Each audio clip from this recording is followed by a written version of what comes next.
ഈശോയിൽ സ്നേഹം നിറഞ്ഞവരെ, കടൽ കടന്ന കനൽ വഴികൾ പാഠവും പൊരുളും വർത്തമാന പുസ്തകം ഒരു ചരിത്ര വിചാരം നമ്മുടെ പഠന പരമ്പര മുന്നോട്ട് പോവുകയാണ്. ഇന്ന് 42-ാം പാഠമാണ് പഠിക്കുക. പ്രാർത്ഥനാപൂർവ്വം നമുക്കായിരിക്കാം. സ്നേഹനിധിയായ ഈശോയെ, ഈ കഴിഞ്ഞ ദിവസങ്ങളിലെല്ലാം ഞങ്ങളെ കാത്തുപരിപാലിക്കുന്നതിനും മുന്നോട്ടുള്ള ഞങ്ങളുടെ യാത്രയെ ഞങ്ങളെ പരിപൂർണമായി സംരക്ഷിക്കുന്നതിനെ ഓർത്ത് ഞങ്ങൾ തന്നെ പറയുന്നു. ഈശോയെ, വർത്തമാന പുസ്തകത്തെക്കുറിച്ച് ഞങ്ങളുടെ പഠനങ്ങൾ ഏറ്റവും മനോഹരമായി മുന്നോട്ട് കൊണ്ടുപോകുവാനുള്ള കൃപയും അനുഗ്രഹവും ഞങ്ങൾക്ക് നൽകുകയും ചെയ്യണമേ. ഈശോയെ നന്ദി. പരിശുദ്ധമായ മാതാവേ, ഞങ്ങൾക്ക് വേണ്ടി മാധ്യസ്ഥം വഹിക്കണമേ. മാർ യോസേപ്പേ, സകല വിശുദ്ധരെ, സകല മാലാഖമാരെ ഞങ്ങളുടെ കൂടി ഉണ്ടായിരിക്കുകയും ചെയ്യണമേ. സ്നേഹം നിറഞ്ഞവരെ, ഇന്നത്തെ നമ്മുടെ ക്ലാസ് 42-ാം പാഠത്തെക്കുറിച്ചുള്ളതാണ്. പേജ് നമ്പർ 219 മുതൽ 224 വരെയാണ്. പാറേമാക്കൽ തോമാ കത്തനാരുടെ വർത്തമാന പുസ്തകമെന്ന വിശ്വപ്രസിദ്ധമായ യാത്രാ വിവരണത്തിലെ 42-ാം പാഠത്തെ ആസ്പദമാക്കിയുള്ള ക്ലാസ്സാണ് നമ്മൾ ഇനി കേൾക്കാൻ പോവുക. ഒന്നാമത്തെ ഒരാശയം എന്ന് പറയുന്നത് യോഹന്നാൻ പാതിരിയുടെ കത്താണ്. റോമിലേക്കുള്ള യാത്രക്കിടയിൽ ലിസ്ബണിലെത്തിയ പാറേമാക്കൽ തോമാ കത്തനാർക്കും യോഹന്നാൻ്റെ സന്താ മർഗരീത്ത എന്ന പാതിരി അയച്ച കത്താണ് ഈ ഭാഗത്തെ പ്രധാന വിഷയം. മിലാനിൽ നിന്നാണ് ഈ കത്ത് എഴുതപ്പെട്ടിരിക്കുന്നത്. ഇവിടെ സഭാപരമായ ദൗത്യത്തെക്കുറിച്ച് നമ്മൾ കാണുകയാണ്. മലങ്കര സഭയിലെ ആഭ്യന്തര കലഹങ്ങൾ പരിഹരിക്കാനും സഭയുടെ സുസ്ഥിതിക്കും വേണ്ടി റോമിലെ അധികാരികളെ നേരിൽ കണ്ട് കാര്യങ്ങൾ ബോധിപ്പിക്കുക എന്നതായിരുന്നു തോമാ കത്തനാരുടെയും സംഘത്തിൻ്റെ ലക്ഷ്യം. ഈ ദൗത്യത്തെ യോഹന്നാൻ പാതിരി പ്രകീർത്തിക്കുകയാണ്. ഈ കത്തിൻ്റെ ഒരു പ്രധാന ഇതിവൃത്തം അതാണ് സൂചിപ്പിക്കുക. മുൻകാല ശ്രമങ്ങൾ 1777 യോഹന്നാൻ പാതിരിയും സഭാകാര്യങ്ങൾക്കായി റോമിൽ പോയിരുന്നതായും അവിടുത്തെ അധികൃതർക്ക് കാര്യങ്ങൾ ബോധ്യപ്പെട്ടതായും കത്തിൽ സൂചിപ്പിക്കുന്നുണ്ട്. എന്നാൽ പുതിയ തടസ്സങ്ങൾ കാരണം തീരുമാനങ്ങൾ നടപ്പാക്കാൻ താമസം നേരിട്ടു. നാലാമത്തെ കാര്യം എന്ന് പറയുന്നത് അധികാര കൈമാറ്റത്തിലെ പ്രതിസന്ധികൾ. മലങ്കരയിലെ സമാധാനത്തിനായി വികാരി അപ്പസ്തോലിക്കയെ മാറ്റാൻ തീരുമാനിച്ചെങ്കിലും ബോംബെയിലെ അധികാരി ആ സ്ഥാനം ഏറ്റെടുക്കാൻ വിമുഖത കാട്ടിയത് കാര്യങ്ങൾ സങ്കീർണമാക്കിയെന്ന് പാതിരി വിശദീകരിക്കുന്നു. ഒടുവിൽ വിമുഖത പ്രകടിപ്പിച്ചിട്ടും പാതിരിയെ തന്നെ ക്ലൗദോപോലീസിലെ മെത്രാനായി നിയമിക്കുന്നു.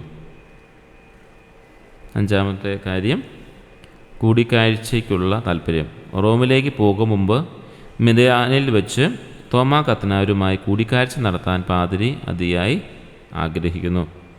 സഭയുടെ ഇപ്പോഴത്തെ അവസ്ഥയെക്കുറിച്ച് കൂടുതൽ അറിയുവാനുള്ള അദ്ദേഹത്തിൻ്റെ താല്പര്യവും കത്തിൽ വ്യക്തമാണ്. നമ്മൾ കണ്ടത് യോഹന്നാൻ പാതിരി റോമിലേക്ക് എഴുതുന്ന കത്താണ്. ലിസ്ബണിൽ വെച്ച് തോമാ കത്തനാർക്കും എഴുതിയ കത്തിൻ്റെ ഇതിവൃത്തമാണ്, അല്ലെങ്കിൽ അതിൽ ഉള്ള കാര്യങ്ങളാണ് പ്രത്യേകമായിട്ട് പറഞ്ഞിരിക്കുന്നത്. മലങ്കര സമാധാനത്തിനായിട്ട് അദ്ദേഹം നേരത്തെ ശ്രമിച്ചിരുന്നുവെന്നും റോമിൽ പോയിരുന്നുവെന്നുമുള്ള കാര്യങ്ങളൊക്കെ വളരെ വ്യക്തമായിട്ട് സൂചിപ്പിക്കുകയാണ്. ഏറ്റവും അവസാനമായിട്ട് അദ്ദേഹം പറയുന്നതാണ് റോമിലേക്ക് പോകുന്നതിന് മുമ്പ് മിലാനിൽ വെച്ച് തോമാ കത്തനാരെയൊക്കെ ഒരു കൂടിക്കാഴ്ച നടത്താൻ ആഗ്രഹിക്കുന്നുണ്ട് എന്ന് സൂചിപ്പിക്കുകയും ചെയ്യുകയാണ്. ഇങ്ങനെയുള്ളൊരു കത്തിനെക്കുറിച്ചുള്ള ഇതിവൃത്തമാണ് നമ്മളിപ്പോൾ കണ്ടത്. ഇനി ഒരു കാര്യം നമുക്ക് ശ്രദ്ധിക്കേണ്ടതുള്ളത്, നമ്മുടെ പാഠപുസ്തകം കൂടി ഇതിനോടൊപ്പം വായിച്ചു പോകണം. വളരെ ചുരുങ്ങിയ ഒരു ക്ലാസ്സാണ് നമ്മൾ ഈ ഓരോ പാഠത്തെയും വെച്ച് നമ്മൾ നൽകുന്നത്. അതെപ്പോഴും ശ്രദ്ധിക്കണം. കാരണം ക്ലാസ് ഒത്തിരി നീട്ടിയെടുത്തിട്ട് കാര്യമില്ല. അതിൻ്റെ ഒരു ആമുഖം അല്ലെങ്കിൽ ഓരോ പാഠത്തിനെക്കുറിച്ചുള്ള ഏറ്റവും പ്രധാനപ്പെട്ട ചില കാര്യങ്ങൾ മാത്രം സൂചിപ്പിച്ചാണ് നമ്മൾ പോവുക. അല്ലെങ്കിൽ നമ്മൾ ക്ലാസ്സിൽ നിന്നൊന്നും പെട്ടെന്ന് തീരത്തില്ല. അതുകൊണ്ട് ആ കാര്യം പ്രത്യേകം ഓർക്കണം.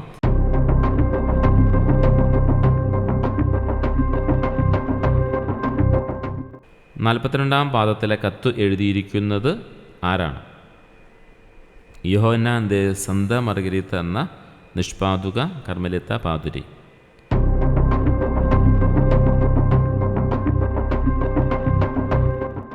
തോമാ കത്തനാർക്കും സംഘത്തിനും ഈ കത്ത് എത്തിച്ചു നൽകിയത് ആരാണ്? യോഹന്നാൻ അദ്രിയ എന്ന വൈദിൻ പാതിരി.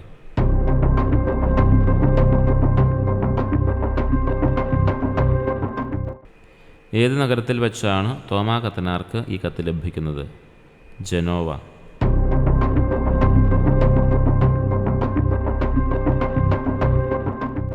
പാറയമാക്ക തോമാ കത്തനാർക്കൊപ്പം യാത്രയിലുണ്ടായിരുന്ന പ്രധാന വ്യക്തിയാര്?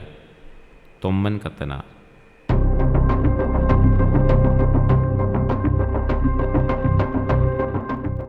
യോഹന്നാൻ പാതിരി ഏതു വർഷത്തിലാണ് റോമിൽ പോയിരുന്നത്? 1777 ഇടവമാസത്തിൽ.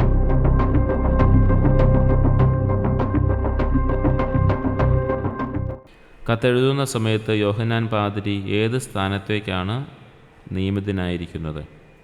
ക്ലൗദോ പോലീസ് നാടിൻ്റെ നിയുക്തമെത്രാൻ.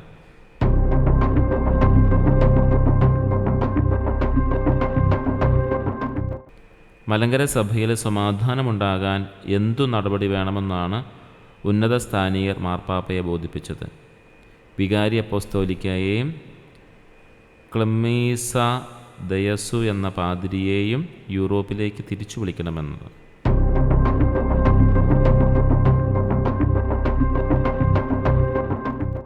ഏത് രാജ്യങ്ങൾ തമ്മിലുള്ള യുദ്ധമാണ് ഇന്ത്യയിലേക്കുള്ള മടക്കയാത്രയ്ക്ക് തടസ്സമായി പാതിരി ചൂണ്ടിക്കാണിക്കുന്നത്? ഫ്രഞ്ചുകാരും ഇംഗ്ലീഷുകാരും തമ്മിലുള്ള യുദ്ധം.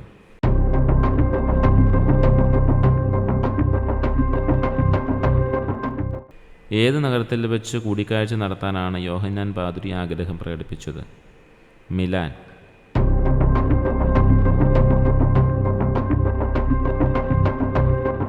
വലിയ മുഖിൽ എന്ന കത്തിൽ പരാമർശിക്കുന്നത് ഏത് പ്രദേശത്തെയാണ്? ബോംബെ.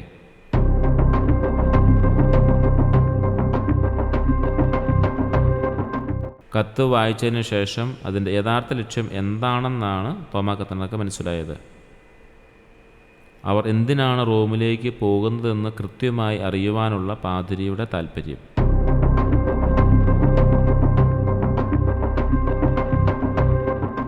പാതിരിയുടെ കത്തിന് തോമാ കത്തനാർ നൽകിയ മറുപടിയുടെ സ്വഭാവം എന്തായിരുന്നു? കാര്യങ്ങൾ വ്യക്തമാക്കാതെ വളരെ ലഘുവായ ഒരു മറുപടിയാണ് നൽകിയത്.